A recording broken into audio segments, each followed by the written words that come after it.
how can I help kids and kids' health, and packaged food traditionally has not been great or has been really owned by these big food companies. I think any given category, two or three companies own 70 to 80% of the things on the shelf. What is this stuff? Like, once you actually flip over the box and read the ingredients, it's sort of like a chemistry experiment. Every study out there, in summation, is ultra processed foods are not good for you. And I would go a level deeper, and it's more about the ultra processed ingredients that are in those foods. Glyphosate free in particular kind of is an antibiotic, right? And so it affects the microbiome. It can result in some leaky gut. Big food companies have co-opted our school food system. There are teams of food scientists at these big food companies that are engineering food to make it addictive. And then there's business people using the cheapest ingredients possible to make it as profitable as possible.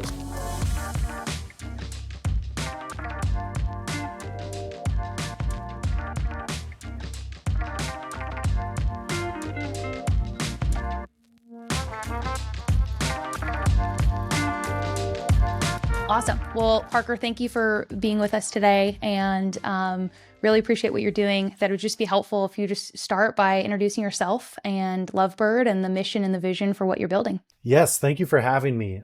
So the mission and the vision for Lovebird really started with the birth of my daughter. And so up until that point, I was working at a big food company, making some of the cartoon cereals out there in the marketplace and trying to create change from within. And then when she was born, it sort of put a shot clock or a sense of urgency around what I was trying to do. And it quickly became apparent that I was not going to be able to do that within the large building of a big food company that's really focused on profit. And so that was sort of what I call my Jerry Maguire moment. If you remember that movie where he like quits his job and grabs the goldfish and he's like, who's coming with me? And, it's just me. So I did it solo. And when I left, it wasn't so much like cereal in particular. It was just more so, how can I help kids and kids' health, and packaged food traditionally has not been great or has been really owned by these big food companies. I think any given category, two or three companies own 70 to 80% of the things on the shelf, right? So there's not a lot of room for smaller brands that are operating differently. And so that's why I've kept Lovebird 100% independent. And obviously not everybody can do that, but for us, that's the route we've taken, so we can kind of stay true to that mission. And so the birth of my daughter led me to ultimately create Lovebird and focus on cereal, which is the number one breakfast for kids. As you mentioned previously, right, as a parent, once you start looking at that category, you're like, what is this stuff? Like, once you actually flip over the box and read the ingredients, it's sort of like a chemistry experiment within every box. And so really just whole food ingredients that are gut health friendly, and put them all in the front of the box. So that's kind of the origin story of Lovebird. And our mission really is to clean up cereal with real food from the earth.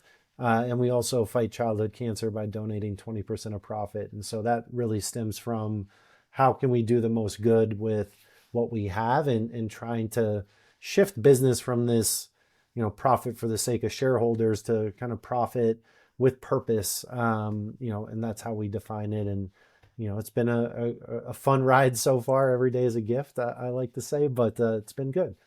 Was cereal something that you landed on because you were just reading the statistics that it is kind of the number one breakfast food for children, or what stood out to you about the cereal category? Yeah, I think for me, it's something I love, have a strong nostalgia for, right? I think a lot of us, especially if you grew up in, the 80s, 90s, Saturday morning cartoons, or just cereal was a big part of my life. And I think it wasn't so much some sort of broad white space business opportunity, right? As you said, it's probably not the most attractive category to go into, just knowing the huge players in the space. And it's traditionally a pretty commoditized category from a price standpoint, because they use industrially processed and treated grains, which are subsidized by the government, and it's very cheap oats, corn, soy, and wheat. So some of the cheapest stuff you can put in a box. But I think for me, it felt like the right thing to do. It's the number one breakfast for kids, and as a new parent, I was just like, there's got to be a better way. There's got to be a better way to do it. And having that experience at a big food company making a lot of those products, like I knew there was a better way to do it. It just they would never do it because they're like, who? No one's gonna pay more for better ingredients. They just want it to taste super good and be as cheap as possible. And it's like at some point that bill comes due, right? It's that old cliche of you either pay the farmer or pay the pharmacy. Um, you know, Decades of eating this stuff is not good for you. I think every study out there, in summation, is ultra processed foods are not good for you. And I would go a level deeper, and it's more about the ultra processed ingredients that are in those foods, right? I think these foods can be good and can be better. It's about those ingredients that are on the nutritional facts panel, and just making it better. When you Mhm. look at these ingredient costs, it's unnaturally low cost, even Mhm. more so than just having a low quality ingredient. There's another layer with all the subsidies and incentives that they're actually unnaturally low cost. So when you're buying that $3.50 box of Fruit Loops, about how much of that cost is actually the ingredients? I mean, think about this. A single Twinkie costs less than an apple. Like, how is that possible? Just think about, ingredients aside, the amount of processing, packaging, marketing, and it's less than an apple. Like, even if you went to a farmer's market or went to an orchard and picked an apple and they charged you for it, it's still less than that. And so, really, the equation is where is that savings coming from? Where are those, profit margin enhancing ingredients coming from? And they're exactly what you said, these industrial processed industrial agriculture byproducts. I don't know Fruit Loops specifically, but in general, for these big brand cereal boxes, you're getting less than probably 10 cents of ingredients per serving, right? And so you think about it that way, like per box, like maybe you're getting, uh, you know, 40, 50 cents or something. I mean, for Yeah. example, like our number one ingredient is cassava, right? And Yep. so that ingredient we pay $2 a pound for. If I Yep. went and bought like GMO corn, like the worst stuff possible, that it would probably be like 20 cents. I won't name the brand, but like there's this one brand where, they come in these cans that you can twist open. I'm sure that sparks someone's memory, but like it's like a nickel. It's the entire thing. Like um, it's not cheaper. Like if you actually break it down on an ingredient basis, these big brands are making more margin than I do. Like, think about how they do that. Like, they spend hundreds of millions of dollars on marketing. They spend a ton on packaging. The amount of food you get in the box is very, very little. You're talking cents. You're talking nickels and dimes, right? And so, I think that it's a hard reframe for people, right? Because it's like an absolute price point on the shelf, like this versus that. But I think it's important to understand that better food costs more. I mean, I don't think there's anything in life that is cheaper but better than something that's more expensive or more premium. How Mhm. did you how did you land on cassava specifically? It was a fascinating process. I spent a bunch of time in my kitchen experimenting with some of these quote unquote alternative flours like cassava and some other ones. And, I when I was thinking about Lovebird, it's like, well, what if I detoxed, the traditional cereal? Like, what would it look like? And it's really removing a lot of the inflammatory ingredients, whether that's inflammatory refined grain, that we'll get more into as we talk about glyphosate, or the inflammatory refined sugars, the inflammatory refined oils that are used in these products. And they're really just used, like, quite honestly, because they're cheap. Like, they're not, the consideration is like, is it cheap and does it taste good? And like when you have those two driving factors, the output is something that's not good for you, right? And so detox from those things and then use things like whole food flours like cassava that's rich in prebiotic fiber and also a resistant starch. Things like natural, organic, single-sourced honey from Brazil, organic, obviously, and then coconut oil, right, versus some of the processed inflammatory oils that these other brands use. Um, so that's sort of where it came from. I think personally, I was healing kind of an autoimmune issue through food as medicine, and part of that was the autoimmune paleo diet. And that to me was like, hey, if I could apply that to packaged food, then anybody could eat it, and anybody could, it could be pro health for you, and obviously be nutrient dense. And so just clean up packaged food, clean up cereal in that way. And so that's where we knit it out. And cassava is just a great all around ingredient, grain free, gluten free. The free froms are strong, but also the nutrient density is strong as well. And we've recently added organic buckwheat, which is even more dense in prebiotic fiber, and also is a complete protein, which is a little bit more rare on the non-animal side for protein. So I think it's always a mission, as you know, with what you're working on too. Like you're always trying to make it better. You're always trying to evolve, and information changes. Yeah, I mean, if you're like, I think there's a quote from this movie, where it's like, you either get busy living or get busy dying, and I think it's just like, you have to change, you have to absorb new information. Like, don't hold your opinion so sacred. Like, be open to new information, and how can you evolve and always make it better. And so that's kind of the mindset we've taken with Lovebird, to always just make it better. Like everything we've done to the product is to make it better. And as you mentioned, with even price, it's, I've been in market for, I think, 4 years now, and I've never once raised price. In fact, we lowered price about 2 years ago, which is a whole other side conversation on how to get that to actually pass through to retail. Just with the distributors. Yeah, with distributors, retailers, like if it's selling well, they don't, they're like, why Change am it. I going to lower my price? Yep. I'm like, well, it's Yep. the right thing to do. And, some retailers were making more money than we were. So, Yeah. I think it's just like the intention there is to make it more accessible over time. And I think you hit the nail on the head with economies of scale. And every time we've grown, we've passed along those savings, because the goal is not to like continue to sell a $9 box of cereal. It's about prioritizing ingredients and quality, but as we grow, passing through those savings. I saw a new label, and your product was the first one that I saw it on, which was glyphosate free. What is glyphosate? It's a synthetic pesticide. So it used to be the active ingredient. I think most people are familiar with Roundup, which is a weed killer, right? And so sprayed to kill weeds. Farmers then found out that they could use it on agriculture at scale to help yields, because it's a pretty effective pesticide.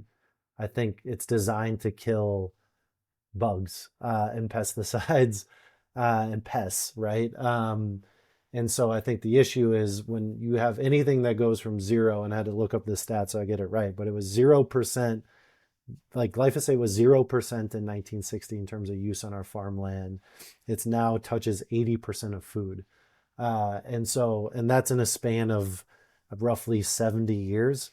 So like pretty rapidly, it's exploded as the number one pesticide globally, obviously in the US. And I think there's been a recent study that came out that if you live close to a golf course, you have a double chance of getting Parkinson's disease. And that's due to the pesticide runoff. I think there was also another study that showed 90% of urine samples contained glyphosate, for people in the United States. So it's in our air, it's in our water, it's in our soil, it's in our food, it's everywhere. I think that's why historically, organic was a seal to protect you from that. And it still is.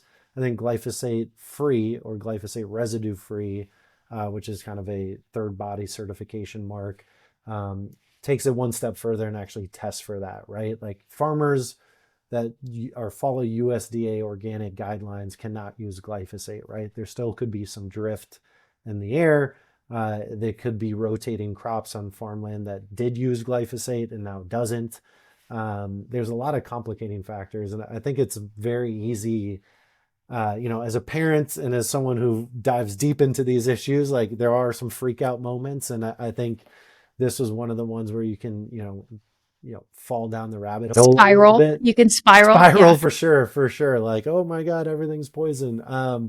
And so for me, it's like, hey, I want to do that worry, obviously for my family, but when you buy a box of Lovebird, you can kind of do it confidently, right? That we do testing, we test our inbound ingredients, we test our finished product, and we find suppliers through a lot of hard work that abide by these processes. And glyphosate free in particular, uh, kind of is an antibiotic, right? And so it affects the microbiome. It can result in some leaky gut. So it's something that, if you're a farmer working the land all day, every day without protection, like that's where a lot of these cancer lawsuits against Bayer and Monsanto come from. There's going to be a direct cause and effect. I think for the general population, it's sort of a low dose of glyphosate over time can cause health issues that can't necessarily get traced back to it, but have all the symptoms or effects of something that would be caused by this chemical. So it's something to be mindful of. I think typically it's across, not coincidentally, but across those industrial farmed grains, right? Like corn, soy, oats, wheat, is where you're going to find a lot of it. If it is non-GMO, it typically you're probably good. If it's organic, you should be definitely good. And then glyphosate free is just one level deeper of like, hey, we've actually done testing to confirm that this is good, because you're not always sure with those other two. From a kind of gut microbiome perspective, it just destroys the microbiome. And that's something that we're just learning more and more about. But also, I mean, just talk about kind of how this gets into all the packaged foods. Because I think, I don't know if it was, 70% or so of packaged foods have glyphosate in them. Yeah, I mean, I think it is 70% of packaged food contains detectable amounts of glyphosate. And in cereals specifically, I think EWG did a study where, I think they've done multiple studies over the past 10 years, but usually conventional cereal, you're talking like 80 to 90% of them have detectable amounts of glyphosate. And so that's really a byproduct of the ingredients they use, right? It's not something that's comes into contact in the processing or the making of the food. It's just in the growing of the food, and it sits in the soil.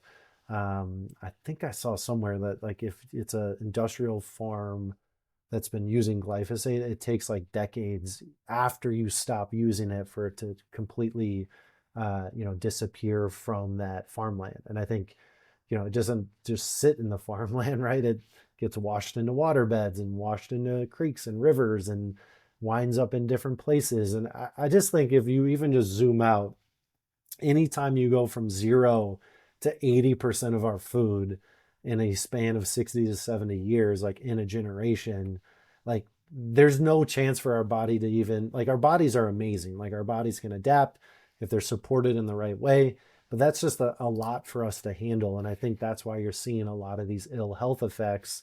The amount of chemicals in our food, the amount of food additives allowed in our food.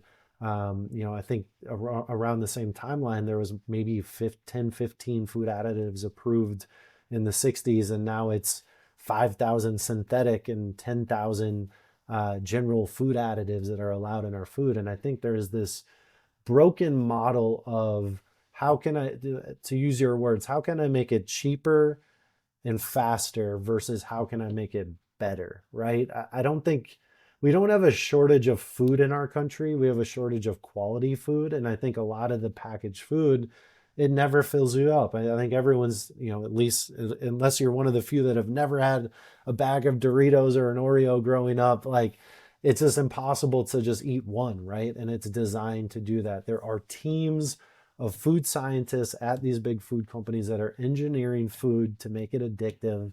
And then there's business people using the cheapest ingredients possible to make it as profitable as possible. So it's really this, as a parent, you're up against 10, 20, 30, 100 people designing something to never keep you full and to always make you crave more and lace it with things that are not good for your health. And it's not a shock to me that, the statistics you shared, 74% of the population's overweight or obese. 60 to 70% for kids and adults of our diet is ultra processed junk food. I think, 1 in 2 people now have a chronic health disease, probably a little bit more recently. And like these are unheard of statistics. And I think, you can point at a lot of different things. Like my question to most people would be like, well, if you removed all of these additives and chemicals from our food, do you think we'd be the same, more or less healthy? I think it's a pretty obvious answer to that. I think it's a hard experiment to fulfill, but with Lovebird, it's like, how can we just make it easier for parents, for families, for people to make better decisions and just raise awareness? Like our entire social page isn't, I laugh, like I'll go, like as I do all this stuff on social, which on top of everything else I is love I'm it. not. I love Yeah. it. But like, you'll go to X, Y, and Z brand and it's like a box of whatever next to a pool. And it's like, have Yeah. fun this summer. And then Yeah. Lovebird's like, there's glyphosate and everything. Yeah. But we're just trying to spread awareness. And it's like, as Yeah. we mentioned before, it's not for people to spiral and fear food. It's just, Yep. knowledge is power. And once you're knowledgeable about it, you can make choices. And, we've never existed in recent history in an environment where you can make better choices, like the resurgence of regenerative farming, Yeah. which used to be every farming up until 50 years ago, Yep. um, is coming back. And, I think it's high time that we all vote with our dollar Yep. and make a difference. I saw some stat, I'd have to like double check it, but it's essentially if everybody skipped one ultra processed snack a day, like big food sales collectively would drop by like 5% or 10%. Like Yeah. it's crazy how much a little act can make a big difference if we all do it together. And I think that's the mission of Lovebird. Whether you buy Lovebird is irrelevant to me. It's just like that you're knowledgeable and thinking about what you're doing, because every action has a reaction.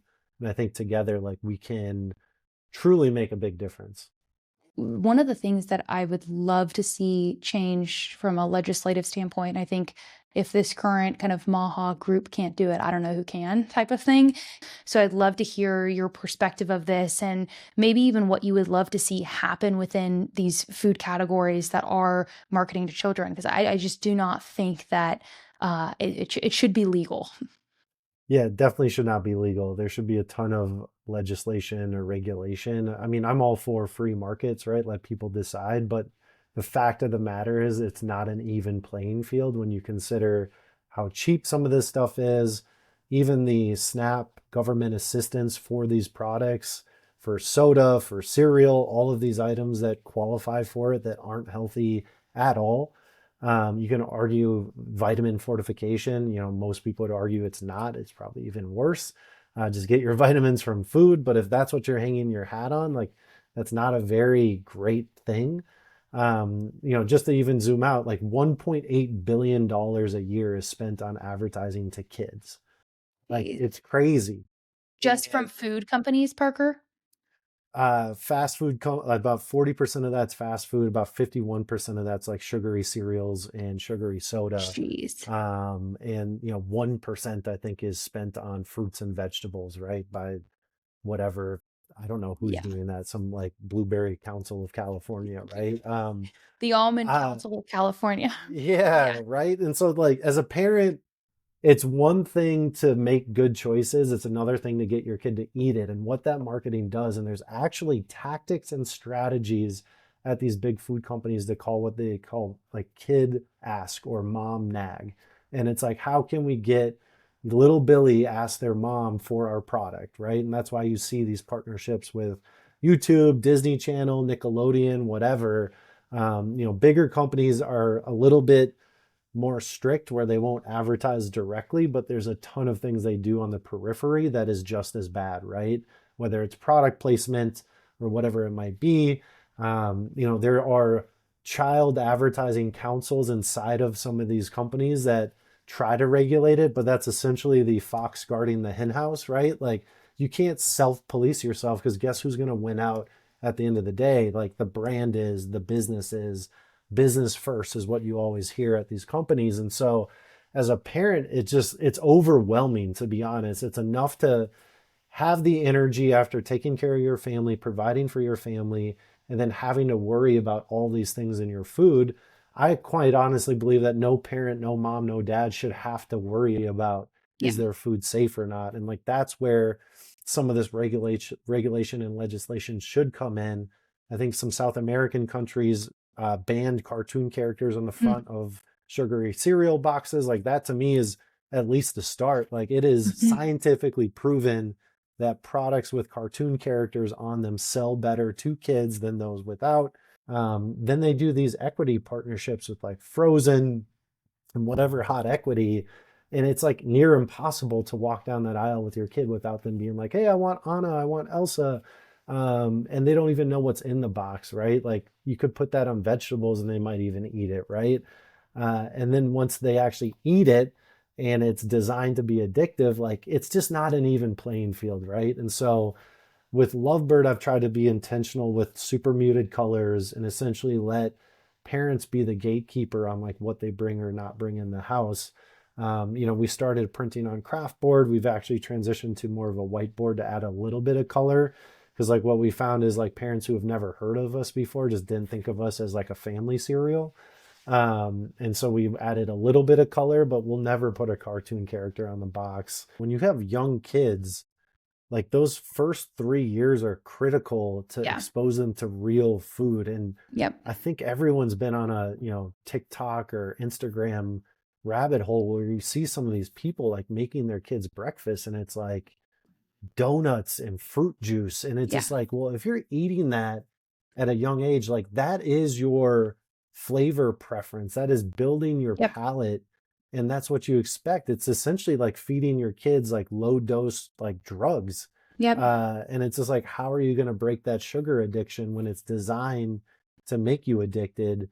And so it's just very hard in today's environment. And I think for us, it's just like, how do we just make it a little bit easier? Yeah.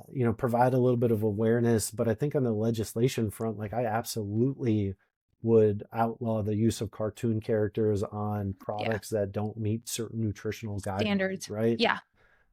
Certain ingredients like the artificial food dyes. I know that's been politicized, I think unfairly.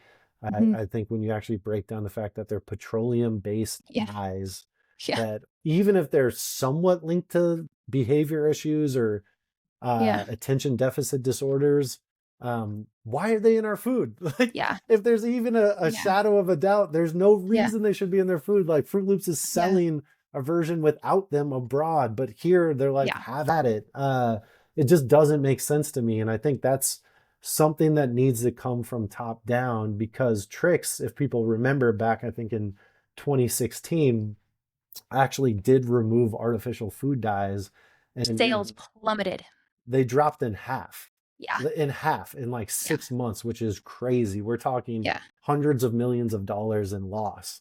And so they added them back in, and guess what happened? They went back up. And that's why it Yeah. needs to come from top down on the That's artificial right. food dyes to level the playing field so that all brands have to do it. I wanted to ask you about this because you're really broadly and you're in the breakfast category, right? Which is a huge category, but it's also one that really hits on food programs at schools and what kids are being fed in schools.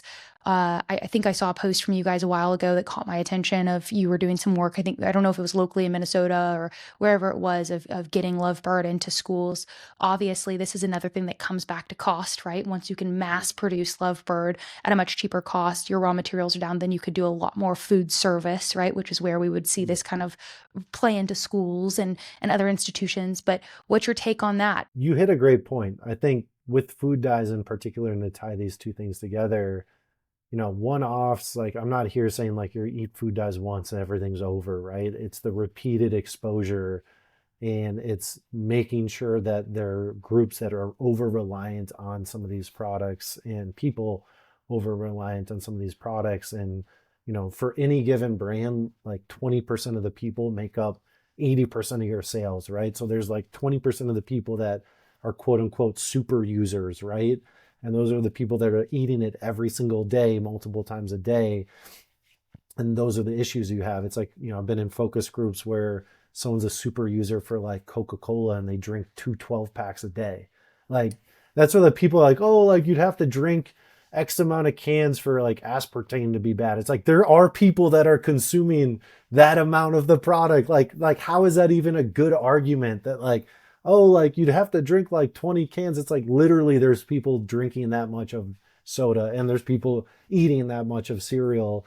And I think as it ties back to the school programs, and that was really, I don't know. I mean, I don't know if I mentioned this, but like Lovebird's 100% family owned. So like I get to do some crazy stuff sometimes that most brands would have to pass through multiple checkpoints and probably be told no.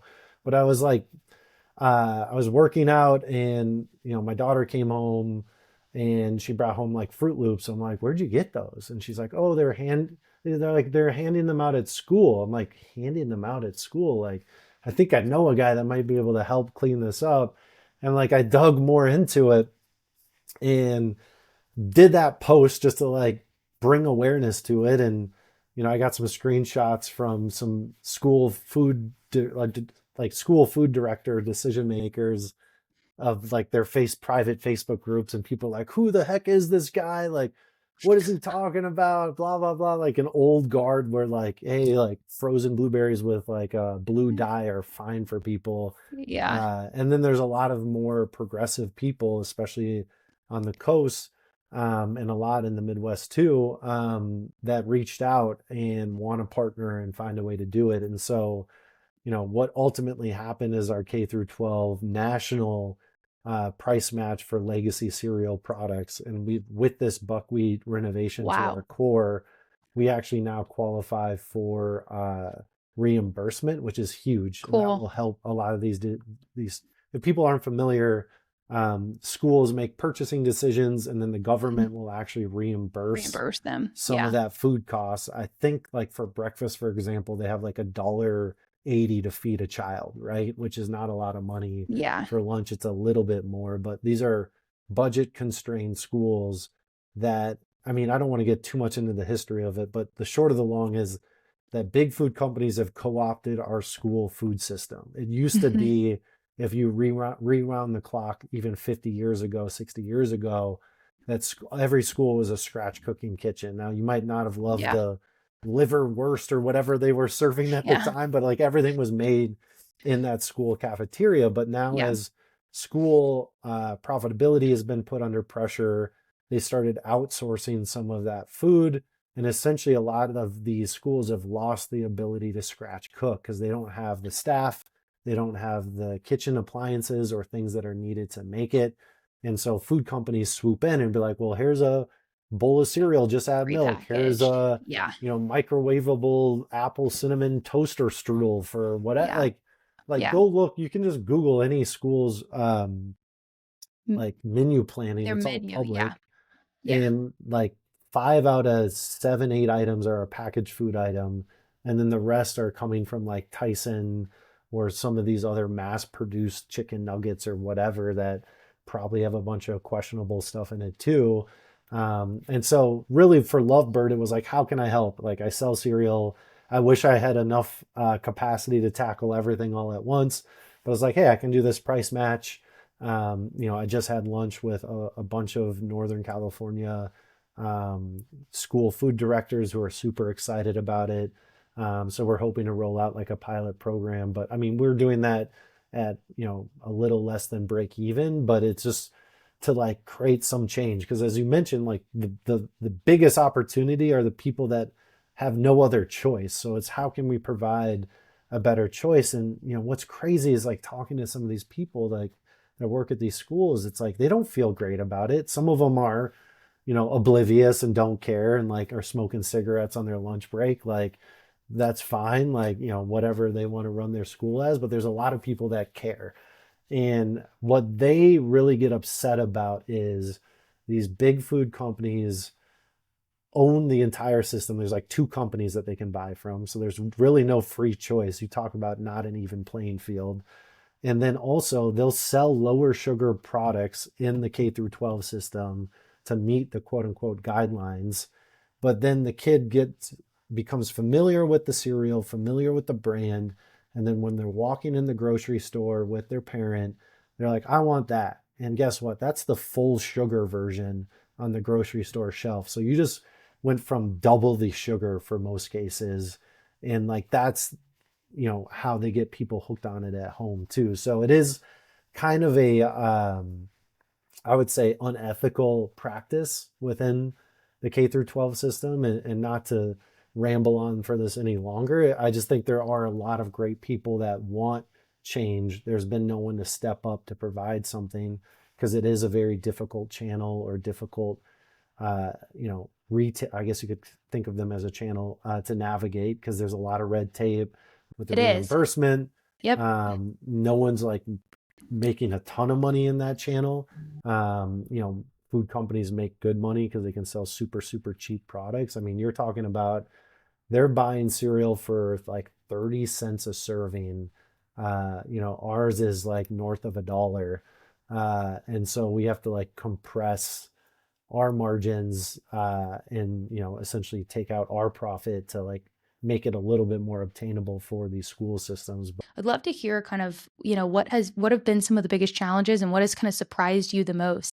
Yeah, I mean, that's a big question. I think at every step of the journey, it's been something different. I think just getting started was a challenge, right? Trying to make Yeah. this product. And as you mentioned, the cereal category just it's been relatively untouched for a while because it's just very Yeah. hard to compete with the big guys because they own all the market, you know, these co-manufacturers or people that help you make the product are Yep. all like, at their beck and call. And so it's Mhm. very difficult to crack in. And I remember talking to some like recipe developers because I'm not super culinary gifted. Like I did some experimenting and can do a little bit in the kitchen, but I was like, hey, here's what I want to make. It's, real food, whole food ingredients, no added, natural flavors or artificial flavors.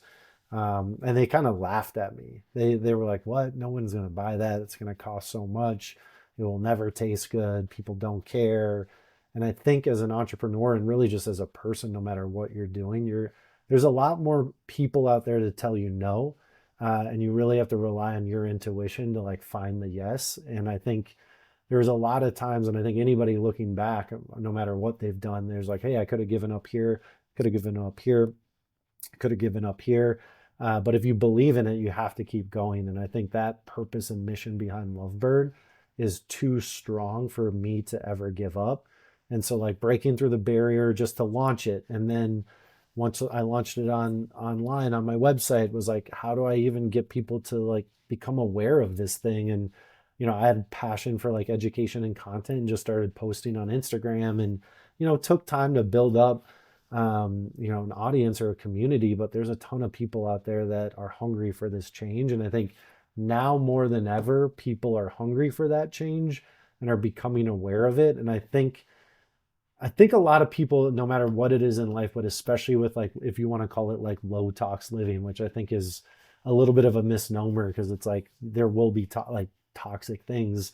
It's just about being smart about what you do, right? Like don't let perfection get in the way of progress. And I think that's a good mantra I've always had. If I'm not ready, like if I don't feel 100% ready to launch something, like I'm still going to go do it. Like if I don't feel 100%, like my K through 12 program was literally a thought I had, an hour spent on an Instagram post, and I'm just like, let's see what happened. Like I'm committed to this. I truly want to make a difference here, but I don't know the first thing about how K through 12 works. And there's a probably 7 out of 10 people were like, this guy's an idiot.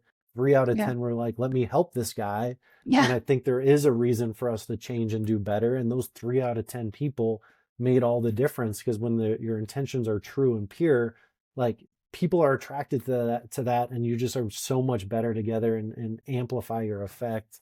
Yeah. So I think just getting started and creating it was a huge mental block for me, but pushing through on that, K through 12 has been a huge challenge of just Mhm. navigating all the red tape. But now with the buckwheat renovation, it allows us to like go toe to toe with these big guys, and it's just Mhm. much more of a cost game versus a Mhm. reimbursement game.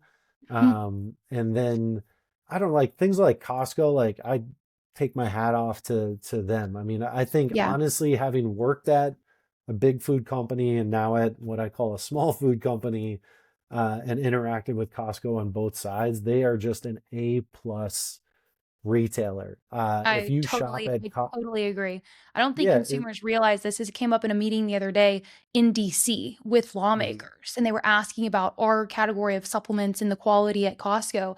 And actually, everyone in the conversation with this, legislator was just like, actually, Costco has the highest standards. I mean, I was Oh, shocked. yeah, and I think they do right by their member, right? I think right now there's just this like clean eating, ingredient reading movement going on of people just like waking up to it, right? And it's not just the people that have been banging the artificial food dye drum for the last 60, 70 years.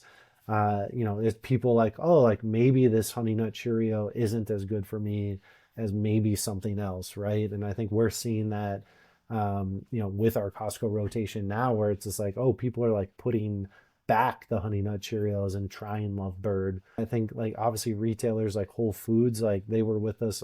They were our first like retail partner, and they took a chance on us. Like they have their banned ingredient list that have things like allulose and other things that are other people don't bat an eye at, and they've stuck by their standards, and they're another retailer. Again, you still need to read ingredients. I'm not saying blindly trust anything, but I think from people that are making buying decisions, there's a desire for better products. So even if you are listening to this and thinking about creating something, just go do it. Like there's nothing stopping you. There's never been a time in our lives or human history than it is right now. It is easier to launch a business. Particularly in America. I mean, this has been, 100%.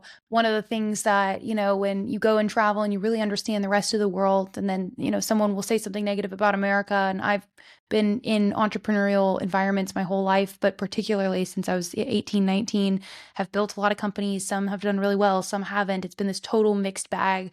But overall, none of it would be possible if we didn't live in this country because of the opportunities we have. So certainly we should be critical of the improvements that need to be made on the regulatory standpoint, because that's one thing our country hasn't done well.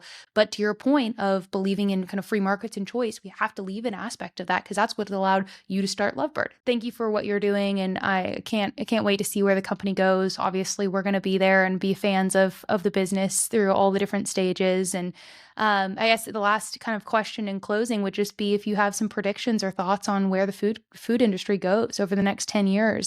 Level the playing field. So that means, rethinking our government subsidies. Like, how can we don't have a food supply issue. We have a food quality issue, right? And how do we level the playing field so a conventionally grown box of cornflakes isn't, a couple bucks versus something using whole food flours the right way is more. And so level the playing field, empower people to have access to information and education, and also business creation, right? Like I think, to me, I don't have a ton of faith that like a bunch of regulations are going to like magically cure everything, but I do think it will help. Yeah, they'll level the playing field, and then it's Yeah. on us to kind of take our health into our own hands and have accountability, and level that playing field is both on the food ingredient, the child marketing, all of these things Mhm. that hopefully will help solve some of these food deserts and the things that impact a lot of the people in our country, and Mhm. having like whole real food be more accessible to them, Yeah. and not having to constantly battle like a bag of Doritos and, hey, I have $10 to spend. Am I going to buy a bag of Doritos, or am I going to buy some ground beef? Like, Yeah. I think most people are buying a bag of Doritos right now. And so, Yeah. um, I think it's leveling that playing field. I think from a regulation standpoint, like the artificial food dye will be interesting to see how that actually trickles through. Yep. The glyphosate, I think, is next on the docket in terms of Yep. regulation. I just like, and you've been in the food industry as long as, or maybe longer than me. Um, like there's a tendency to like remove the villainized ingredient and Yep. replace it with something the same with a different Yeah. name. Yep. Whether it's was DDT, now it's glyphosate, or whether it Yep. was artificial flavors, now it's natural flavor. Like Yep. there's always going to be a tendency for business to try to manipulate things to help boost profit. But I think this radical transparency, and I think we've talked about it in this conversation, is needed. And I don't think we need to like graffiti boxes with like Surgeon General warnings and stuff like that. I think that typically doesn't help so much, but just like a broader education of the power of food. I would love to see a first 1,000 day campaign, right? Of like how important it is and how can we help new parents from all walks of life feed their kids better? How can we provide better access to care to be healthier? Because there is a hidden cost to all of that on our system, on our country.